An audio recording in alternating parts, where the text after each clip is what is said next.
download a LinkedIn profile as a PDF? First, you want to open up any web browser. In this video, I'm going to open Google Chrome. Now head over to linkedin.com. Make sure to log into your account. Remember that downloading LinkedIn profile as PDF is not available on LinkedIn mobile app, so you will have to do this on a PC or laptop. Now, once you have been logged in, click on the search bar and here search for the person whose profile you want to save. For example, I'm going to type in Bill Gates. Once you find their profile, go ahead and click on the More option. In the drop-down menu, select Save to PDF. Now the downloading will start.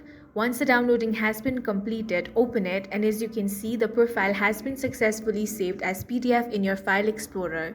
That's all for this video. If you found it useful, make sure to hit the like button and subscribe for more videos like this.